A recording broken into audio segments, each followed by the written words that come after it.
ఈరోజు చెప్పబోయే కథ 5వ రోజు ఆరు బతుకమ్మ. ఆరు బతుకమ్మ అంటే ఆరడం.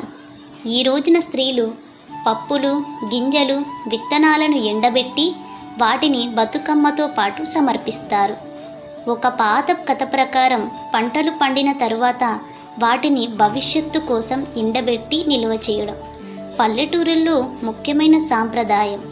ఒకసారి గ్రామస్తులు ఎండబెట్టిన విత్తనాలను గౌరీ అమ్మకు సమర్పించి మా విత్తనాలను పాడు కాకుండా కాపాడు అని ప్రార్థించారు. అప్పటి నుంచి ఆ రోజు ఆరు బతుకమ్మగా ప్రాచుర్యం పొందింది. మహిళలు మినుములు, శనగలు, పెసర్లు వంటి గింజలను ఎండబెట్టి బతుకమ్మకు సమర్పిస్తారు. పాటలు పాడుతూ బతుకమ్మ చుట్టూ ఆడుతారు. ఆ విత్తనాలను ప్రసాదంగా పంచుకుంటారు లేదా మళ్ళీ విత్తనాలను వాడుతారు. ఇది ప్రతి బతుకమ్మ పండుగ యొక్క ఆచారం. విత్తనాల పవిత్రత. విత్తనం కొత్త జీవనానికి మూలం, అందుకే దాన్ని దేవికి అర్పిస్తారు. ఎండబెట్టడం అంటే నిల్వ చేయడం, ఇది వచ్చే కాలానికి రక్షణ.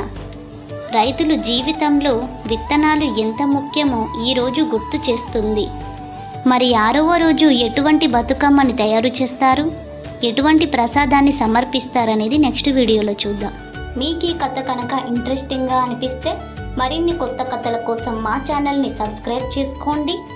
అలాగే వీడియో ఎలా ఉందనేది కామెంట్ బాక్స్లో కామెంట్ చేసి వీడియోకి ఒక చిన్న లైక్ చేసుకోండి.